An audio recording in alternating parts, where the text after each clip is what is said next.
नमस्ते साथीहरू, आज चाहिँ म मेरो बारीको भ्रमण गराउनु पर्यो भनेर तपाईहरुलाई देखाउँदैछु। अनि मेरो घर वरिपरिको वातावरण के कस्तो छ तपाईहरुको सामुन्ने देखाउने छु। यो चाहिँ हाम्रो दिदीले रोप्नु भएको फुल प्लान्टहरु हो। दिदीले चाहिँ मजाले स्याहार्छ। यस्तो फुल प्लान्टहरु चाहिँ दिदीको सबै कलेक्सनहरु हो। यसमा चाहिँ म पनि कोही बेला ल्याइदिन्छु। अब यहाँ चाहिँ हाम्रो बोजू र मेरो छोरी बसेर बात मार्दै खाँदै गर्दैछ। र यो दोकान त अस्ति पनि तपाईहरुले देख्नु भएको होला, मैले आलु खाएको यही दोकान हो। अन्त आज चाहिँ हामी बारीतिर लागौं, बारीमा जाने हो। अब बारमा यसरी लुगाहरू सुकाइराखेको छु। अन्त सुकाउने जग्गा पनि छैन हाम्रो। एकदम घुम्नुपर्छ नि, सटक मेन रोड भएर जानुपर्छ त बारीमा त।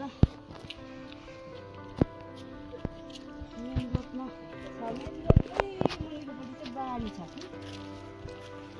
आज चाहिँ बारीमा पुगिसकेको छु।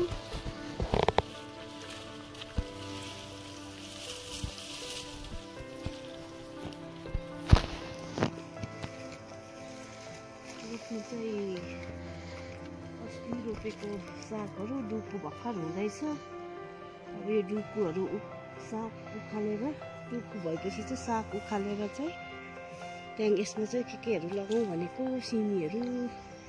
योबाट अलिकति यो आलु एक दुई झाल उम्रिरहेको छ यहाँनिर।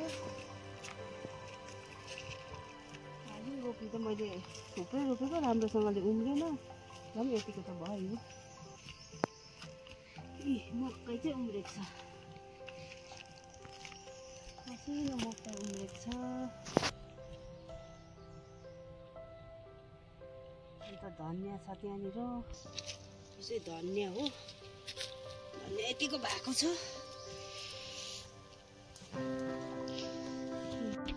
यो चाहिँ मेरो पानीको रिजर्भ ट्याङ्की हो। यहाँबाट चाहिँ तल सप्लाई हुन्छ घरमा।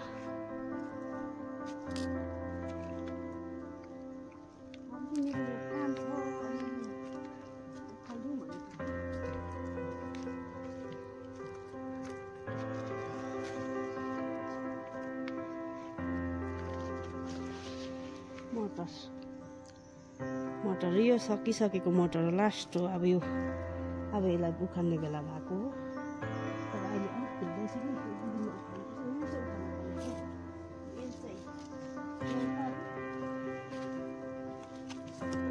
योहरू चाहिँ उखाल्छु भनेको सिमी रोपेको, सिमी उम्रे यस्तो भएर पछौटिरहेछ।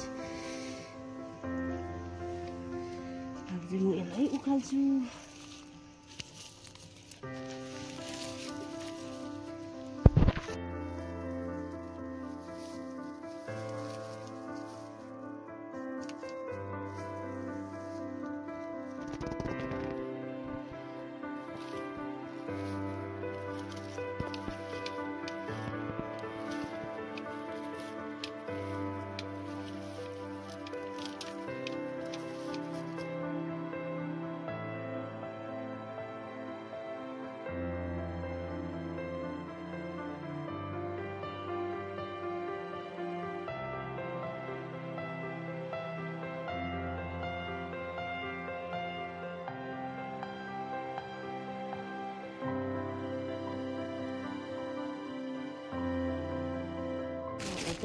यति निस्क्यो। अब यो एउटा बोटको चाहिँ एक साथ निस्किन्छ होला। यसको चाहिँ यति मात्रै भयो। अब चाहिँ सक्ने पानीले गर्दाखेरि। अब यो सकेर यो बाख्रालाई हाल्नु पर्यो।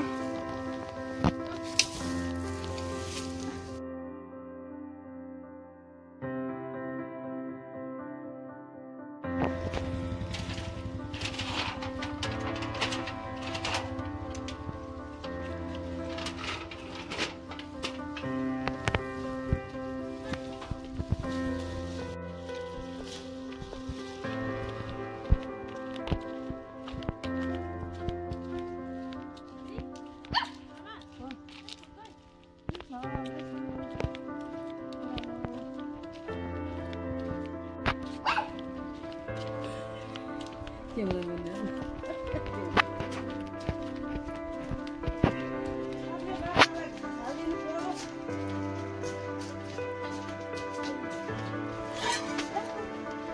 नि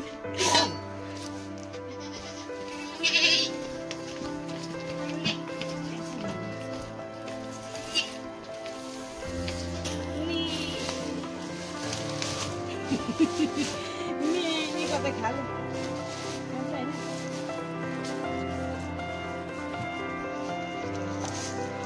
हाम्रो बाख्रा